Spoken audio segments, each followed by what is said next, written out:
you a fan of this podcast? Do you wish there was even more juicy content for you to sink your ears into? Well, there is.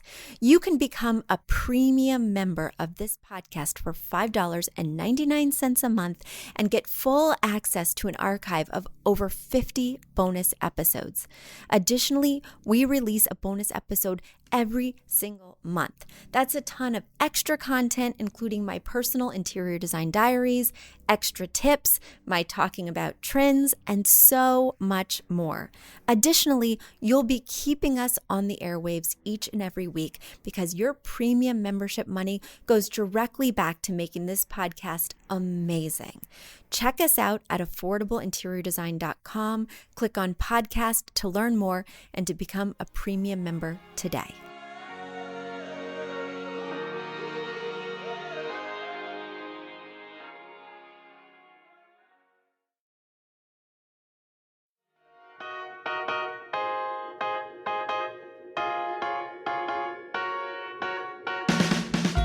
You don't need a high-end designer or a lot of money to get a luxe look. Be your own interior designer. This is Affordable Interior Design, the podcast. Here's your host, Betsy Helmuth. Hello there. It is so great to be back in the States. I can't even tell you. I mean, yes, I miss France. The weather was perfect. Every day, perfect. It was stunningly beautiful.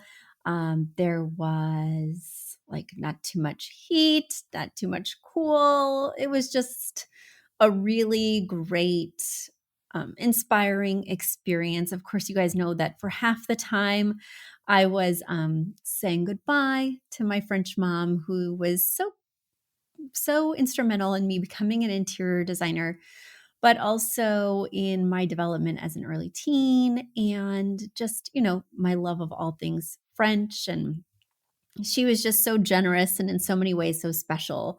And that was a really challenging part of the trip. But the last 4 days of the trip, my husband and I get to have a baby moon in Paris.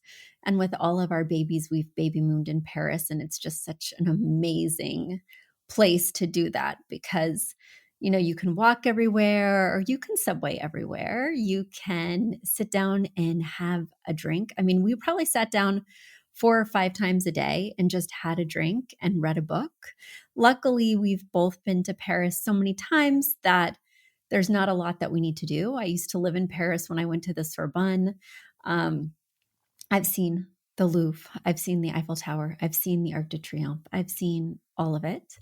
And so it's nice to have absolutely zero agenda.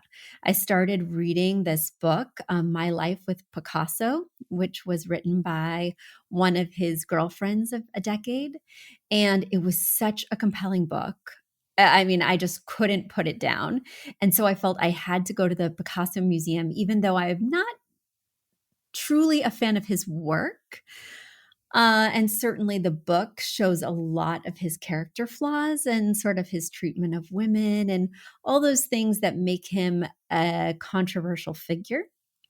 But I really found a new appreciation for his work in this book because she shares a lot of his artistic philosophies. And I thought so many of them were really poignant as a former painter, but also as an interior designer and artist. His philosophies, the way he described how he makes work, why he makes work through her book, I found to be learning from a master teacher. At the same time, then he's a total dog to her and treats her like crap. But getting those morsels and then going to the Picasso Museum, again, even though I'd been several times before, I saw everything with just this new appreciation. That was this double-edged sword, and the fact that I appreciated him even more as an artist and appreciated him a little bit less as a human. Does that make sense? Anyway, I'm going to share all those things that I thought were so compelling, as well as some trends I saw on the streets of Paris that I think are really translating to interior design. I'm going to be sharing that all in my bonus episodes. I'm going to be releasing 4 bonus episodes, and at least 2 of those will be totally devoted to what I saw in Paris and what was inspiring me in Paris, because Every day I walked between 12 and 16,000 steps. Luckily, I have an amazing husband who, when we would get back to the hotel, would give me a foot and ankle rub because they were so inflated. Is that the word? What is that word? Swollen. That's the word. They were so swollen that twice during the day I would have to untie my tennis shoes to make them looser because, pregnancy. What can you do? And plus, I don't generally walk even 10,000 steps a day. I mean, that's aspirational, but I'm lucky if I get between 3 and 7. So to be 6.5 months pregnant and be hoofing it was, first of all, delightful because, like I said, we would stop every 40 minutes and I would have a soda water with syrup, banana syrup, peach syrup, strawberry syrup. And my husband would have a diet soda and I would read my Picasso book and he would play Star Wars video games and ultimately read his book. And it was just wonderful. Wonderful. But I'll tell you so much more in those premium episodes. But I do want to, did I already say, I've got pregnancy brain. I don't know. Did I already say thank you to those of you who reached out, sent me emails about my French mom and that experience and condolences? I'm very grateful to those messages. Sometimes this podcast becomes a little stream of consciousness because I'm alone in my cottage recording, talking to you, but you're not talking back. So sometimes I just go there and I go to places that may or may not seem relevant. And I don't even remember what I've said when I turn off the microphone. So to hear that what I said touched you or resonated with you in some way was very meaningful. All right. Let me, without further ado, dig into your questions. My first question this week has come in from Kara. And Kara writes, "Hi, Betsy. As always, thank you for your amazing podcast." By the way, she's writing from Salt Lake City, Utah. "My question is about chairs you can buy online. What is a good go-to source or two for high-quality chairs and upholstered armchairs? I haven't liked the quality of the ones I've experienced in Wayfair, Overstock, or Amazon, so I'd love your insight on finding chairs online that are shipped quickly and are great quality. Thank you." Okay, let's talk about it. I have two thoughts about chairs. Some chairs are very important and you need to be very comfortable and you need to be able to sit back, relax, read the New York Times, have coffee. It is the chair. Whether it's the chair and a half that you snuggle with one of your kids and read a book in, whether it's that Sunday paper snuggling up, which I do, with a cup of coffee and a chocolate croissant from Trader Joe's. Oh my gosh, if you haven't, run and go get those. They rival those of Paris. And I can say that with authority because I was just there. Or sometimes a side chair is just a cute object, is just sort of an accessory in the room. And that accessory in the room is meant for guests or just additional seating, but it's not really the primary seating in the space. So for me, those are the two types of chairs, armchairs, that is. When we're looking for that very important chair, New York Times, cuddling with kids, the recliner to watch all your shows. When it's that very important comfort chair, I would not order it at an online only store. I would go somewhere where I could actually sit and experience this chair in person. My favorite go-tos for chairs are Room and Board and Crate and Barrel. They are a little bit pricier, and I totally understand people's hesitations, but you've told me by selecting armchair option A that this is a very important piece in your room and you want to be super comfortable. And I would personally never buy a sofa without sitting on it. So I'm also not going to buy a very important armchair without sitting on it. If it's more column B, and this is decorative and pretty and maybe a conversation piece, but really it's not going to be always lived in, I love TOV furniture, TOV furniture. Of course, you can spend a little bit less. And so TOV has great prices. A lot of their stuff is sold at Anthropologie for a lot more. So that's why I love going directly to the source and going to TOV furniture. Additionally, I do love Anthropologie's armchairs. They are pricey, but they are not always super comfortable. But they are those conversation pieces that you can just look at while you're seated on the sofa. The other place I would go to, depends what kind of statement I'm trying to make with these chairs. I mean, West Elm has pretty good chairs. I don't love their sofas, but I do really like their chairs. I've had good experiences. And I also think if you're willing to just kind of take your shot, Grandin Road is really nice. I like their quality. Of course, you can't sit on that in person, but if your armchair option B, I think I would look there because they have really good prices and I think good quality for the prices. So that gives you a few places to get started, Kara. Please let me know what you wind up with. I'd love to hear what you ultimately buy. And now it's time for a quick commercial break. Do you love this podcast? Do you wish you could learn even more? Well, we have an online class bundle. Our online class bundle is comprised of 3 online classes: beautifying your home for less, styling your home, and the fundamentals of feng shui. Each one of those 3 classes is between 30 and 45 minutes long and chock filled with visuals and tips, things that will help you to style your own space or help out with other spaces. Additionally, with the pack of 3 classes, you get an autographed copy of my book, Affordable Interior Design.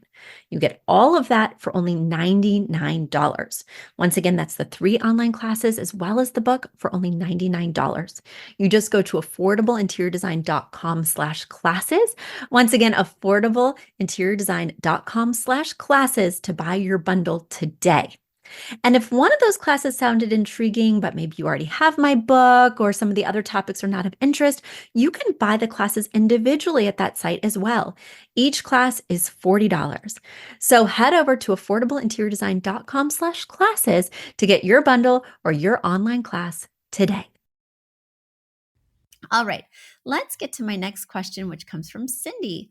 Cindy is writing all the way from Blind Bay, British Columbia, Canada. Cindy says, "Hi, Betsy. I sure do appreciate and love your show. I've been following you for years now. This is not the first time I've submitted a question. You've helped me solve my design dilemma, and now I'm back for more of your practical advice." Well, I am really glad to hear that, Cindy. Guys, even if you've submitted a question before, don't be bashful. Submit again. Let me know what happened, whether you took my advice or not with a previous question, if you have a new dilemma that's popped up. I know that our homes are not static places where nothing changes. Things wear out or things, have to shift. Yeah, I'm just like in baby mode. So, the things that I thought I was going to buy for my living room, a glass coffee table, because I haven't really used that element much, and these different things, I totally can't do that anymore because baby on the way. So, you might be running into similar challenges where your rooms need to evolve, which evokes more questions. And that's what I'm here for. Just head to affordableinteriordesign.com/podcast. Once again, affordableinteriordesign.com/podcast to submit your question. All right, Cindy, let's get back here. We have completed a major home renovation that began in January. Right now, all that is left is my kitchen backsplash. I am struggling with this decision, and my hubby is patient, somewhat, for me to finalize my decision. Our kitchen is U-shaped with cream thermofoil cabinets, and I do not want to paint them. The countertop is aspen white quartz. It will take 60 square feet of backsplash tile in this narrow kitchen. I thought cream and white tile would pull the 2 colors together, but I simply cannot find any cream and white tile that I like. So I have decided to explore other options. What do you think would work in this space? Please help. I have included one picture of the rest of our open concept space. This picture was taken from the kitchen, and I am not done decorating yet, but am working on a cozy beach house style. All right, well, these pictures are very helpful. So when we look out into this main room from the kitchen, I'm seeing a lot of transitional style. And the reason I'm calling it transitional, well, I don't know. Is it transitional? Is it eclectic, or is it traditional? Several of these pieces look like they might authentically be antiques, like the blue sofa with the ornate legs, the wooden frame, but this really beautiful sort of baby blue velvet.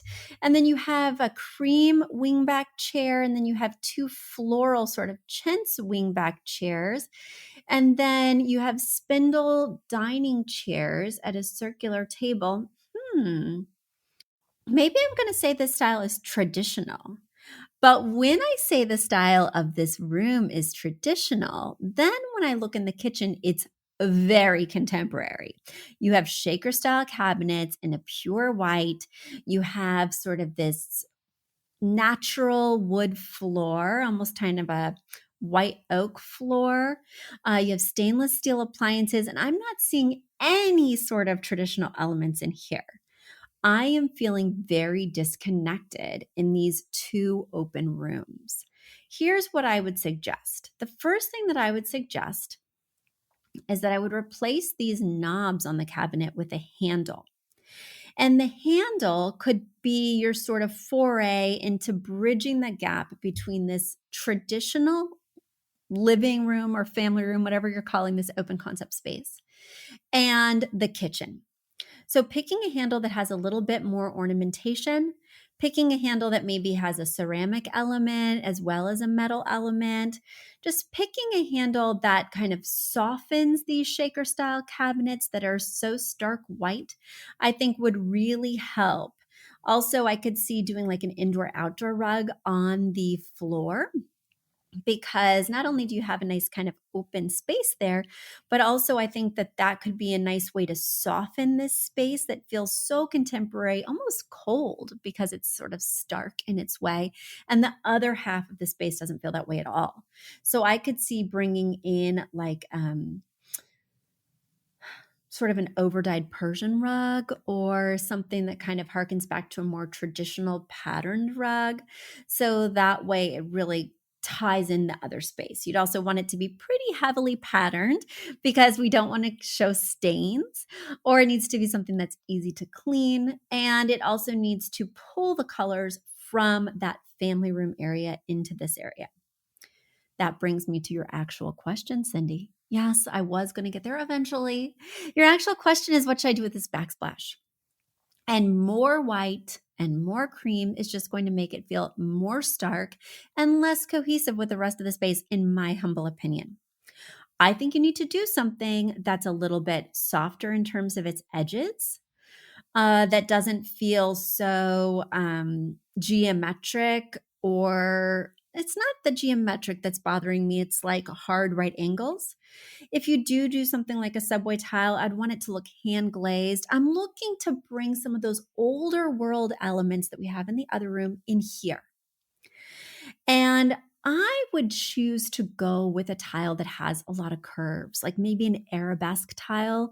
My tile from my previous house would look beautiful in here if you're going to keep that pale blue sofa in the other room. Because I had Home Depot arabesque tile in like this porcelain blue, and the colors of blue varied from tile to tile, but it all looked hand glazed. It was so affordable, and it made a huge impact. It would look great with these white cabinets. I think a pop of color is really needed to merge the two spaces so that this starts softening and drawing in the rest of the space. Yes, Cindy, I've solved your problems. There you go. But this is what we want to be thinking about, guys, when we're designing an open concept space, is the areas really do need to talk to each other, especially an architectural area like a kitchen. My kitchen is very traditional, and it has like, I don't know, imported faucets from Germany that look old and sort of patinaed. It has these sort of bell jar cloche pendants. It has crown molding at the top. It's two-tone, and the fact that the tops are like an ivory off-white. Actually, the bottoms, are the ivory off-white, and the tops are a wood tone. And when I selected furniture for my eat-in kitchen, I had to pick pieces that were very transitional so that they would flow with the rest of the kitchen, even though my pieces in the rest of the room, I merge antiques with mid-century modern. I did not do that in this room because everything architecturally was so loud, so traditional that I needed to just lean in hard with some transitional. Cindy, that's what I'm asking you to do. Is I'm asking you to make the architecture of this kitchen either more integrated into the other room by adding contemporary elements or allowing the other room to sort of visually bleed into this room, depending on which aesthetic you're going for. If you're kind of done with that more traditional aesthetic and those are just hand-me-downs, then maybe we need to move contemporary pieces in there. If you really love the look of that other space, which I personally find very warm and inviting, you need to bring those elements in here. Okay, I have one other question I wanted to answer, and this is not actually a submission that came in from the podcast. This is a friend who writes me. So, guys, if you're an interior designer, you know, or even if you have an eye for interior design, quote unquote, and people love your house, they're probably asking you design questions on the regular. I know that people from all my past lives ask me questions, and I do love to help them. Well, from my past life as a cater waiter at an organic catering company that I actually hired to cater my own wedding, one of my fellow cater waiters is friends with me on Facebook, and she asked me a question that I think would help all of you. So Denise wrote in and she said, I am having a great time and, she's traveling. Okay, for work. I'm having a great time and I'm socking away some money in preparation for a planned renovation of my studio apartment in Queens, New York. I know that your expertise is home decor, but perhaps your project planning skills can lend themselves to advice on my situation. What started out as plans for a modest kitchen reno has expanded into plans for a kitchen, bathroom, and new flooring throughout the space project. Right now, I am in the dreaming and Pinterest phase, and I haven't a clue as to really how to proceed. I have a contractor in mind who's done several apartments in my finicky co-op. So he is known and accepted by the building and has a track record with them. Can you give me advice on the next steps to take? Do I tell him my plans and then ask for an estimate? Do I give him my budget and have him tell me how much he can do for that much? Can I get him started when I'm home in July and then again in September, but have the work actually done while I'm away traveling? I'm on my own and I have never done anything like this. Thanks for any advice you can share. I appreciate it so much, Denise. Well, Denise, it is great to hear from you, as you already know. I responded to you in Facebook, but like I said, I want my listeners to maybe learn from your questions as well. So, one thing that I would say is that I would ask for a quote on sort of the different elements of your project. So instead of one overall quote, I would ask for a quote for the kitchen, quote for the bathroom, quote for the flooring, it broken down into 3 pieces so you could choose really what you want to do. But also, I wouldn't show him my cards. I wouldn't say I have this much to spend. I would instead inquire about what his quote would be, but I'd also let him know that I'm getting other quotes from other vendors. And then I would actually do that. Now, I know you're thinking to yourself, this is a finicky co-op. I'm going to have to get approvals. I don't want to use somebody that's not familiar with our building. Well, I'm sure that the management company, and being on the board of a former finicky co-op myself, I can tell you with pretty good confidence that there are multiple contractors who have worked in your building, different companies that have been approved and that could easily pass through the board approval again due to their knowledge of your building and due to the fact that they've already been pre-approved. So I would get multiple quotes. Now, personally, I always like 3 quotes, and I let the companies know that I will be, inquiring with others so that they give me something competitive rather than this guy just thinking he has a monopoly on your building, right? And that you'll just go with whatever he says because he's the most commonly used. I would also want to check out his previous work in your building. So you can ask the management company, or you can post something in the lobby that says, I'm thinking of hiring this guy. Could I come see the work that he's done in your unit? And that way you can actually feel, touch, and get a sense of what he's done. Then once you get those quotes, my advice would be to, this is just my advice, not leave them alone to do the work while you're away. Because so many times I see contractors who are working while the client is away, because of course that's really convenient, right? You have a place to stay, you're out of their hair. They can be as noisy and messy and whatever because you're not actually living there. But if you don't have somebody professional or somebody who knows what the end goal is, like the client, supervising them, how many times have I seen them lay the tile the wrong way? How many times have I seen them have questions and then feel like they couldn't reach out to you, or it was just too much hassle, and then they just do something that really is, out there and not ideal? Now, keep in mind, I'm a micromanager with these projects. I have a strong vision. I know what I'm looking for. I know how I like it. I'm going to be on them with the timeline. You might be more flexible and laid back, but it's really hard to ensure that the work is getting done in a good, efficient way and getting done properly unless you can check in at least once every 1 to 4 days. I would not let it go more than 4 days without seeing what's up. Because I remember one time they were redoing my floors, and I went away. I wasn't living there, but I emptied everything out, and you leave them alone. You don't check in because it all sort of happens in one day with redoing the floors. And they used the wrong stain color. It was not what I specified. And I come in the next day and I'm like, oh my gosh, this is practically ebony. And I did a mid-tone brown, like a kind of ashier walnut. What is going on? And so the more you can be there, the sooner you can catch these issues. Because if you don't catch them quickly and the contractor's already cleaned up his work, his team is already gone, you're going to have a very hard time getting him back in there. I can tell you that. So you want to be able to quickly catch the issue, quickly give the feedback so that they immediately make a correction or don't make a mistake in the first place. Guys, renovations can be so complicated, but actually I do help with renovations all the time at my firm. What we do is we pick out the pretty stuff. We pick out the tile, the vanity cabinets, the light fixtures, the floor stain, all of that. We just don't manage the contractors because, like I said, you have to be on site all the time.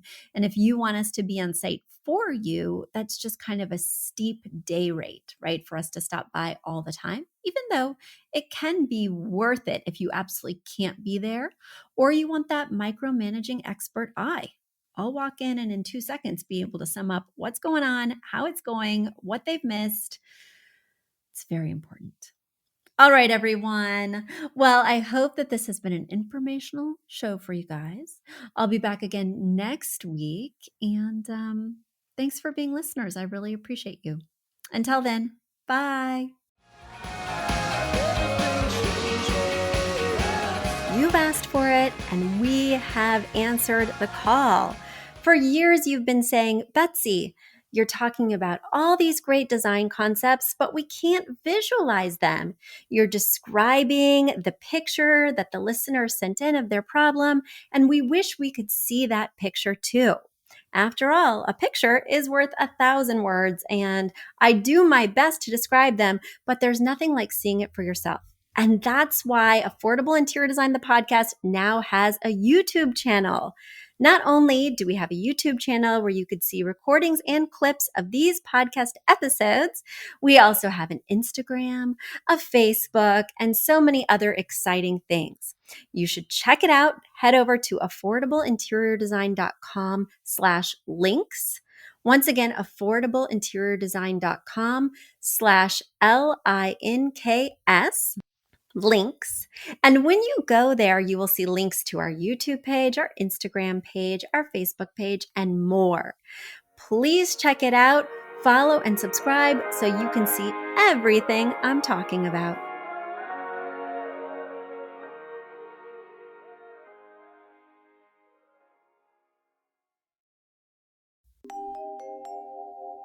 A big thank you to our amazing producer, Catherine Heller, to Aton and the MVCR House Band, and to Affordable Interior Design, the sponsor of this podcast and the premier place to get an amazing look on a budget. Check out affordableinteriordesign.com. If you guys love the show, the very best way to support us is by spreading the word. Tell your friends or write us an awesome review on iTunes.